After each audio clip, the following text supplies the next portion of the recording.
আলাইকুম গাইস, আপনারা সবাই কেমন আছেন? আমি তো আল্লাহর মধ্যে ভালো আছি। সবাইকে জানাই ঈদ মুবারক। আর এই ঈদের আনন্দে আমি আমার মামাতো ভাইদের নিয়ে চলে এসেছি দ্বীপে। সেই প্রাচীন আমলের দ্বীপ এই দ্বীপ একসময় একটা রাজার প্রাসাদ ছিল। রাজার প্রাসাদটা ভেঙে যাওয়ার পর এটা একটা দ্বীপ হয়ে গিয়েছে। গাইস, এখানে বড় একটা দ্বীপ, মানে বট গাছ।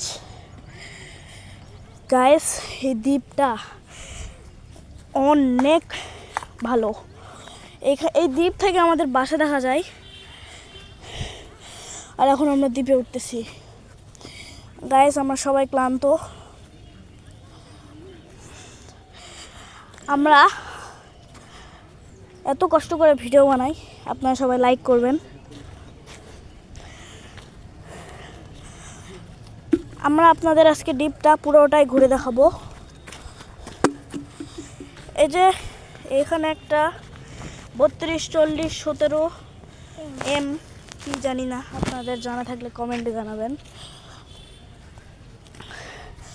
আর এই যে এগুলা খুঁড়তে গিয়ে অনেক লোক মারাও গিয়েছে, আর অনেক পাথরও এখানে আছে। এদিকে দুই দিকেই পাথর। ও সরি গাইস, এখানে কোনো লোক মারা যায়নি, শুধু পাথরই বেঁচে আছে। আগে আমরা যখন ছোট থাকতাম তখন আমরা এই রাস্তাতে দৌড়াতাম। এখন আমরা বড় হয়ে গেছি, আর দৌড়াই না। গাইস, এখানে আমি একটা জিনিস লক্ষ্য করলাম। গাইস দেখেন, ছোট্ট একটা চারা, কত কিউট না? গাইস চলেন আমরা আরও সামনে যাই। গাইস, সামনে আরও অনেক বড় দ্বীপ। ভাই কি বলছেন, প্রচুর বড় দ্বীপ। দ্বীপ শেষ করা অসম্ভব। দ্বীপ শেষ করা ভাই অসম্ভব। গাইস, আমরা একটা জায়গায় এসেছি। এখানে এখন আমরা একটু বসে রেস্ট নেব। ও ভাই, অনেক ক্লান্ত হয়ে গিয়েছি, একটু বসে রেস্ট নেই। অনেক পিঁপড়া আছে। গাইস, আমরা সবাই বসে গিয়েছি। এখন আপনাদের একটু পরে আমরা পুরো দ্বীপ ঘুরে দেখাচ্ছি। বাড়ি কেমন হয়েছে? আর তোর একটা পক্ষী দেখানো হয়েছে।